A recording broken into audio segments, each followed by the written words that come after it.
पवित्र चैत्र शुक्ल नवमी तिथि जहाँकि मर्यादा पुरुष श्रीरामचंद्र अयोध्या आज दिन में जन्मलाभ करते सूर्यवंशी राजा एवं सूर्यवंश जन्म नहीं मर्यादा पुरुष श्रीरामचंद्र जन्म स्थान एवं समग्र भारतवर्ष यही महानवमी उत्सव खूब धूमधाम रे पालित होछि।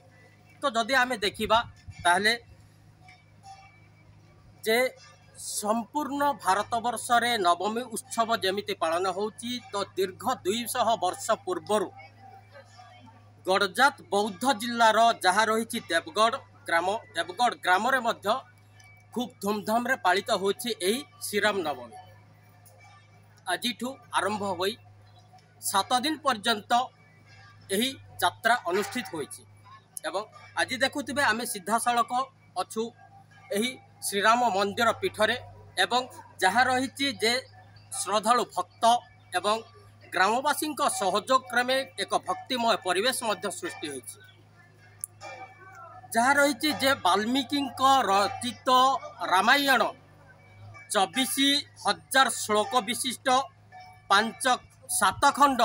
जहाँ रही जे कांडरे यही जहाँ वर्णित होइछि जे प्रभु श्रीरामचंद्र जन्म एवं राजाभिषेक जहाँ कह जाउछि जे वनवास सीताहरण रावण मरण एमती धरी यही जगार 7 दिन पर्यंत खूब धूमधाम रे पालित होइଥାଏ। तो जहाँ 200 वर्ष पूर्वर एठारे बौद्ध गड़जात समय यही पर्व पालित होइछि। तो देखुथिबे सीधा सड़क जे यार वास्तव चित्र जे श्रीरामचंद्र जन्म को नहीं केमिति चली आज तार कार्यक्रम। तो देखो मु कैमरामैन को कहबी जे केमिति चलछि यार प्रस्तुति एवं आज चलो यही श्रीराम जन्म जहाँ जन्मदिन एवं जन्म वार्षिक जहाँ आज आरंभ होइछि एवं यही यात्रा दीर्घ 7 दिन धरी चलो। तो आम पचरी बुझा जे कर्मकर्ता एवं पूजारी को जे यही श्रीराम नवमी बौद्ध गड़जातर जहाँ रही देवगढ़ ग्राम केमिति चली।